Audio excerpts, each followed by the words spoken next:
चलिए बैठ जाइए। यूट्यूब वालों के लिए स्पेशल राज एजुकेशन डोनर में आप लोग का फिर से स्वागत है एक नया टॉपिक पे।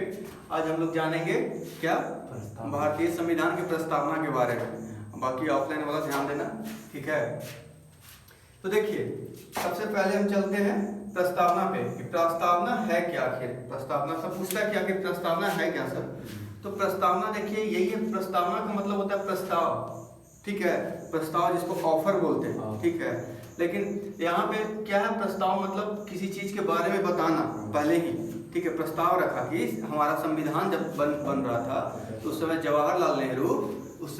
जवाहरलाल नेहरू का एक उद्देश्य प्रस्ताव आया था। उद्देश्य मतलब बताने के लिए कि कैसा हमारा संविधान होगा, उसका उद्देश्य उन्होंने बताया। तो उन्होंने जो उद्देश्य रखा कि हमारा संविधान कैसा होगा, तो उसी को क्या ले लिया गया कि ये उद्देश्य प्रस्ताव जो है उसी को प्रस्तावना के रूप में अपना लिया गया, ठीक है।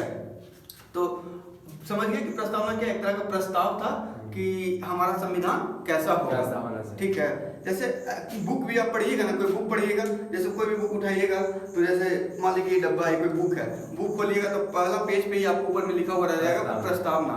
उसमें एकदम शॉर्ट फॉर्म में जिसको कहते हैं समरी टाइप में रहेगा लिखा हुआ कि हाँ ये बुक है, इसमें इस चीज के बारे में दिया हुआ, पढ़ने के लिए इतना नंबर, ये जो भी है सब मतलब टोटल बुक का सार उसमें दिया हुआ है, ठीक है। क्या रहेगा, पूरा सार दिया हुआ रहेगा। तो वही सार जो हुआ है ना प्रस्तावना है, ठीक है। अब हम लोग तो ये जान गए कि प्रस्तावना क्या होता है।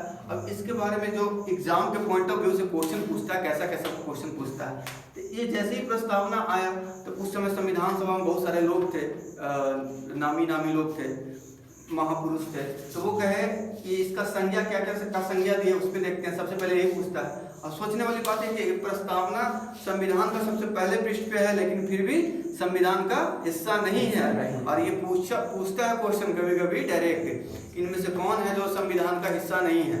सबको लगता है प्रस्तावना तो संविधान में लिखा हुआ है, उसका बुके में है, तो ये इसका हिस्सा नहीं है, ठीक है।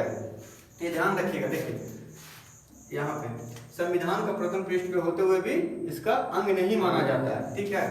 अब देखिए जो महापुरुष हैं इसके बारे में क्या क्या बोले हैं।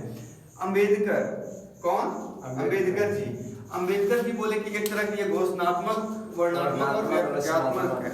ये एक तरह का घोषणा पत्र है कि हमारा संविधान कैसा होगा, ये वर्णनात्मक है, ये हमारा संविधान के बारे में बता रहा है, और ये क्या है, लक्ष्यात्मक है, हमारा लक्ष्य को निर्धारित करता है, ठीक है, कि हमारा संविधान ऐसा होगा, ठीक है। ये अम्बेडकर जी का कहा हुआ हो गया। अब देखते हैं ये के.एम. मुंशी जी, कौन, के.एम. मुंशी कहते हैं कि ये राजनैतिक कुंडली है, ठीक है। मुंशी जी क्या कहते हैं, के.एम. मुंशी क्या कहते हैं कि राजनैतिक कुंडली है, ठीक है। कुंडली मतलब क्या, जो पोथी पत्रा होता है ना कि पूरा आपका जीवनी वगैरह में बोल देगा आगे कि कैसा होगा आपका भविष्य कैसा है। तो ये भविष्य बताएगा संविधान का भविष्य कैसा होगा, कौन बोले, मुंशी। कैसे याद रखिएगा, के फॉर कुंडली, ठीक है। देखिए हम ट्रिक कोई अलग से नहीं बनाते हैं, बस क्लू देंगे कि उतना से आपका क्वेश्चन बन, अगर याद नहीं भी है, अगर एग्जाम में क्वेश्चन आ गया तो आप लोग क्या कर सकते हैं, क्लू ढूंढ सकते हैं कि अच्छा ऐसे। जैसे अभी बताएं ये के है तो के मुंशी, और यहाँ पे के फॉर कुंडली, ठीक है, के फॉर कुंडली। तो यहाँ कॉमन हो गया के वाला। तो जैसे के मुंशी रहेगा और कुंडली में आ जाएगा क्वेश्चन में कि राजनीतिक कुंडली किसने कहा था, ऑप्शन में रहेगा भीमराव अम्बेडकर, के.एम. मुंशी, पलकी वाला, अनरेस्ट वारकर, ये सब रहेगा। तो कैसे बनेगा क्वेश्चंस, अरे कुंडली के से है तो के वाला मैच हो रहा है, हाँ अच्छा चलो ये है, ठीक है। कौन है, तो के.एम. मुंशी है। और ऐसे भी याद रख सकते हैं कि मुंशी जी हमारा कुंडली लिख दिए या संविधान का कुंडली लिख दिए, ठीक है। ये हो गया। अब ये देखिए पलकी वाला, ठीक है, पलकी वाला बोले थे पहचान पत्र। यहाँ भी क्लू देखिए, पी फॉर पलकी और प से पहचान पत्र, ठीक है। पलकी वाला बोले कि पहचान पत्र है। किस चीज का पहचान पत्र है, संविधान का। जैसे आप कोई कॉलेज में या इंस्टीट्यूशन में जाते हैं तो आपका आइडेंटिटी क्या होता है, ये देखिए हम इसका अंग है, उसका सदस्य है या अंग है, जो भी बोलते हैं ना दिखाते हैं। तो वैसे ही आप संविधान का ये प्रस्तावना देखिएगा तो आपको क्या, आपको उसके बारे में पता चल जाएगा कि इसका अंग है, ठीक है। तो पी फॉर पलकी वाला, पी फॉर पहचान पत्र, ठीक है। अब देखिए अनरेस्ट वर्कर एक थे, वो क्या बोलते हैं इसके बारे में, अनरेस्ट वर्कर, हाँ अनरेस्ट वर्कर जो है वो क्या बोलते हैं, ये संविधान की कुंजी है, ठीक है, संविधान की कुंजी है, मतलब ये एक तरह की है, चाबी। इसको अगर बढ़िया से खोल के देखिएगा तो आपको सब कुछ दिख जाएगा, पूरा संविधान दिख जाएगा कि कैसा है, समझे। तो संविधान की कुंजी अनरेस्ट वर्कर, ठीक है।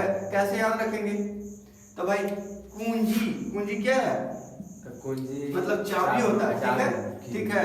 और वर्कर, वर्कर मतलब क्या होता है, वर्क मतलब ऐसे इंग्लिश में बोलिएगा तो भोगना होता है, या वर्कर मतलब ऐसे भी आप रख सकते हैं कि जो वर्कर होता है, ठीक है, वर्कर कोई काम करने वाला है, या वर्कर किसी तरह क्लू निकाल लीजिए, वर्कर या वर्कर जो भी है वो चाबी से आता है, अपना खोलता है और काम करना स्टार्ट कर देता है, वर्कर को कुंजी, ठीक है, वर्कर, अनरेस्ट वर्कर संविधान की कुंजी, ठीक है। ऐसे भी याद कर सकते हैं अनरेस्ट, अनरेस्ट मतलब बिना रेस्ट किए हुए संविधान लिख रहे हैं तो उनको चाबी की जरूरत नहीं पड़ेगा, पड़ेगा नहीं ना, जो आपका माइंड में फिट बैठे उसी को आप क्या कर लीजिए, याद कर लीजिए, और उसी से आपका क्वेश्चन सॉल्व हो जाएगा, ठीक है।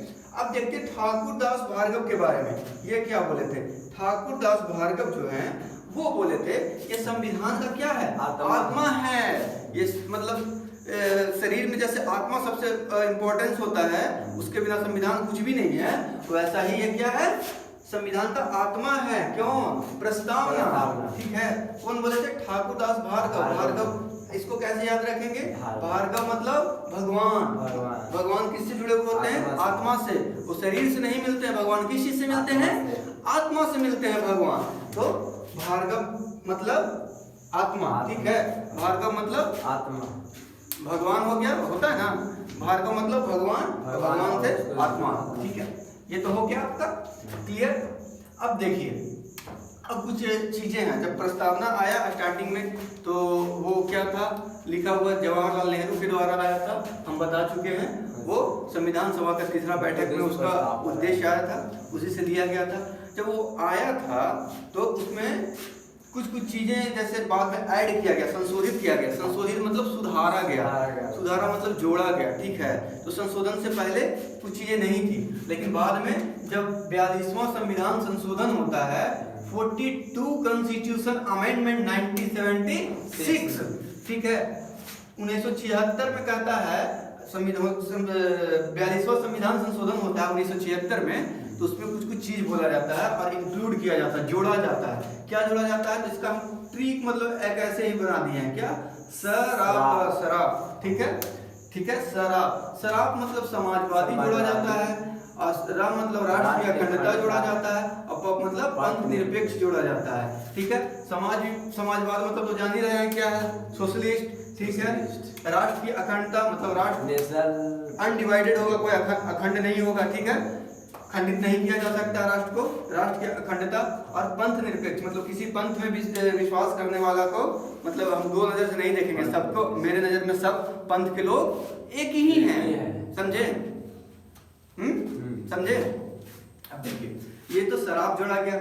अब देखिए ये तो 42 कॉन्स्टिट्यूशन, ये बहुत VVI है, ये जो है ना VVI अक्सर पूछता है कि क्या जोड़ा गया था, कब जोड़ा गया था, समझे, कितना ईस्वी में जोड़ा गया था, कितना संविधान संशोधन था, ठीक है। तो 42वां, ठीक है, 42वां संविधान संशोधन। अब देखते हैं इसके अनुसार, किसके अनुसार, प्रस्तावना के अनुसार, सबसे पहले प्रस्तावना के अनुसार जो शक्ति है, संविधान का शक्ति जो कहाँ निहित है, भारत के लोग में निहित है। इसमें ये नहीं कहा गया है कि जो सर्वश्रेष्ठ होंगे हमारा प्रधानमंत्री होंगे, या एकदम जो राष्ट्रपति बोल देंगे वही होंगे, या CGI बोल देंगे वही होंगे, ठीक है। लेकिन इसमें कहा गया कि सर्वोच्च कौन है, सबसे ऊंचा कौन है, भारत के लोग, जो शक्ति है भारत के लोग। कैसे, तो वही वोट देगा तो राष्ट्रपति बनेगा, वही वोट देगा तो प्रधानमंत्री बनेगा, ठीक है, और वही राष्ट्रपति प्रधानमंत्री बनेगा तो सिस्टम चलेगा, उसी से CGI भी नियुक्त होंगे, ठीक है। तो सर्वोच्च शक्ति किसमें निहित है, भारत के लोग में। अब देखते हैं, अब क्वेश्चन 2-3 तो ऐसे पूछता है कि ये देखिए यहाँ, अब क्वेश्चन ऐसे पूछता है कि भारत के जो प्रस्तावना है उसमें कितने तरह की समानता है, या कितने तरह के न्याय मिलता है, या कितने तरह का स्वतंत्रता मिलता है, ठीक है। तो 3 तरह का चीज मिलता है, समानता, न्याय और स्वतंत्रता। समानता, न्याय और स्वतंत्रता, ठीक है। समानता, न्याय और स्वतंत्रता। तब पूछेगा समानता कितने तरह का मिलता है? समानता 2 तरह का। किस चीज का? अवसर का, मतलब सबको बराबर अवसर मिलेगा और प्रतिष्ठा भी सबको ही उतना ही मिलेगा। ये नहीं कि प्रतिष्ठा एक आम आदमी को कम मिलेगा और दूसरे को कम मिलेगा। जो अच्छा करेगा सबको प्रतिष्ठा बराबर मिलेगा। अवसर पूछता कि कैसे? अवसर सबको बराबर मिलेगा। कैसे बराबर मिलेगा? एक राष्ट्रपति है, एक प्रधानमंत्री है, वो भी एक वोट देंगे। हम भी हैं, हम नॉर्मल हैं, कॉमन मैन हैं, स्टूडेंट हैं, टीचर हैं, जो भी हैं, हम भी एक वोट के हकदार होंगे, ठीक है। तो अवसर सबको बराबर मिलेगा, ठीक है, और प्रतिष्ठा बराबर मिलेगा। अब न्याय, न्याय कितने तरह का? 3 तरह का, सामाजिक, आर्थिक और राजनीतिक। न्याय कैसा मिलेगा? सामाजिक न्याय, ठीक है। समाज में सब लोग, सभी जितना भी समाज है सबके लिए एक ही नियम, एक ही कानून होगा, ठीक है। आर्थिक, आर्थिक रूप से भी सबके लिए एक ही रहेगा। ऐसा नहीं है कि जो गरीब तबके के लोग हैं उसको IAS नहीं बनने दिया जा सकता है और जो अमीर तबके के लोग हैं उसको बनने दिया जा सकता है, या अमीर लोग ही चुनाव लड़ेगा, गरीब नहीं लड़ेगा, ठीक है। या और भी जितना आर्थिक बिजनेस के बारे में हो गया कि उसको बिजनेस कर सकता है, हम बिजनेस नहीं कर सकते, सबके लिए बराबर है। अब देखिए राजनीतिक, राजनीतिक न्याय। अब राजनीतिक में किसी तरह के कोई ये करता है कि भाई वो गरीब है या अमीर है या किसी अन्य वर्ग के है तो चुनाव नहीं लड़ेगा, ठीक है, ऐसा नहीं है, ठीक है। तो राजनीतिक हो गया। अब देखिए स्वतंत्रता, हाँ, अब स्वतंत्रता, स्वतंत्रता कितने तरह के? 5 तरह के। कौन कौन? विचार की स्वतंत्रता, हम हमारा विचार कैसा भी है, हमारा विचार है किसी तरह का, जैसे हम विश्वास करते हैं शांति में, शांतिवाद में, गांधीवाद में, तो हमारा उस तरह से स्वतंत्र रखने के लिए, ठीक है। कोई है जो विश्वास करता है गोडसेवाद में, तो उसका भी ये यहाँ है, चलो भाई वो करता है तो करने दो, ठीक है। तो वही हो गया विचार। अभिव्यक्ति, अभिव्यक्ति की आजादी, ठीक है, कुछ भी बोलने की आजादी, अभिव्यक्ति वही होता है, ठीक है। विश्वास, विश्वास मतलब विश्वास की स्वतंत्रता, हम किसी पे भी विश्वास कर सकते हैं, ठीक है, हम विश्वास के पात्र बन सकते हैं, ठीक है, विश्वास की स्वतंत्रता। उपासना, हम किसी भी जिससे जुड़े हुए हैं, उपासना की स्वतंत्रता, हम किसी भी रिलीजन से या किसी भी तरह के धर्म से जुड़े हुए हैं, उपासना उतना ही होगा, या किसी धर्म को मान सकते हैं, ठीक है, उपासना हो गया। फिर धर्म हो गया, अच्छा हाँ, धर्म हो गया, किसी भी धर्म को हम मान सकते हैं या अपना सकते हैं, उसकी स्वतंत्रता हमारा कॉन्स्टिट्यूशन देता है। अब जैसे देखिए इसको याद कैसे रखेंगे, पूछता है डायरेक्ट, इतना तो नहीं पूछता है, लेकिन अगर डीप में पूछेगा तो ऐसे पूछेगा, नहीं तो आपको ऐसे पूछेगा कि कितने तरह का समानता मिला है, हमारा प्रस्तावना में कितने तरह की समानता का जिक्र है, तो 2 तरह का। कितने तरह का न्याय, तो 3 तरह का। कितने तरह की स्वतंत्रता, 5 तरह का। कैसे इसको याद रखेंगे देखिएगा यहाँ पे एकदम ट्रिक से, अब क्लू, इसको ट्रिक कर लीजिए, क्लू कर लीजिए, कुछ भी कर लीजिए, ठीक है, बहुत आसान तरीके से। देखिए यहाँ समानता है तो किसी भी चीज को समान दिखाने के लिए, जैसे हम दू और दू लिखे हैं तो इक्वल टू हो गया, तो 2 चीज को समान हो गया, समान, समान में बराबर होता है ना, बराबर में क्या लाइन? 2 लाइन। या किसी तरह से आप 2 फोटो रख लीजिए, कोई भी 2 चीज कंपैरिजन किया जाएगा समान के लिए, है कि नहीं, तो समानता में 2 हो गया, ठीक है, 2 तरह का अवसर और प्रतिष्ठा, ठीक है। अब न्याय में देखिए 3 लेटर है ना, आधा न या आया, ठीक है, तो कोई कहेगा 2.5 गो है सर, तब देखिए 2.5 गो इनमें भी या लगल है ना जिया का, उसको तुम कर 3 पूरा बना लो, ठीक है, तो 3 हो गया, ठीक है, 1 2 3, तो 3 तरह का न्याय में, न्याय 3 तरह का हो गया। अब देखिए स्वतंत्रता, स्वतंत्रता में 5 गो है, 1 गो 2 गो 3 गो 4 गो 5 गो, ठीक है, तो 5 तरह का लेटर है, तो क्या हो गया स्वतंत्रता, 5 तरह का स्वतंत्रता भी हो गया। बहुत टफ, कितना आसान, ये सब एक बार अगर माइंड में चल जाएगा ना, अच्छे से पढ़ लीजिएगा, कॉपी पे लिख लीजिएगा, तो कभी नहीं भूलिएगा इसको, और बहुत इंपॉर्टेंट है, मतलब अच्छा एग्जाम में 1-2 क्वेश्चन से पूछ ही लेता है, समझे। और बेसिक नॉलेज के लिए जैसे बहुत लोगों को तो पता ही नहीं कि प्रस्तावना होता क्या, समझे, उसको नहीं पता होता है, जो पहले ही संडे के इंतजार करते रहता है 4 दिन से, संडे की संडे आ रहा है, अच्छा दिन अब रेस्ट करेंगे, ये करेंगे। देखिए किसी भी सफलता के लिए, देखिए अगर आपको संडे आपके लिए जब कॉमन हो जाए, कोई एक्साइटमेंट नहीं रहे संडे को, हालांकि आओ आपको संडे आते ही आपका दिमाग में आएगा क्या संडे आ गया, हमको खूब मेहनत करना है, जिस दिन ये माइंडसेट आ गया उस दिन समझिए कि आप सही रास्ते पे, आप प्रगति के रास्ते पे हैं, समझे। देखिएगा जितना भी बड़े बड़े बिजनेसमैन होते हैं, पॉलिटिशियंस होते हैं, या जितना भी बड़े बड़े मतलब सक्सेसफुल पर्सन होते हैं ना, उनके लिए संडे मायने नहीं रखता है, समझे। तो इसीलिए संडे अब मंडे पे ज्यादा फोकस नहीं करना है। जिस दिन आपको लगे कि रविवार है, मतलब कोई एक्साइटमेंट नहीं रहा, उस दिन समझिए कि आप सही रास्ते पे हैं और आप मेहनत कर रहे हैं, ठीक है। आपको सफलता मिलना तय हो जाएगा उसी दिन से, ठीक है। तो ये हो गया, ये समझ गए।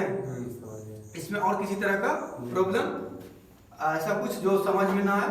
कोई दिक्कत कोई नहीं, चलिए ठीक है। समानता समझ गए ना? रोक दीजिए।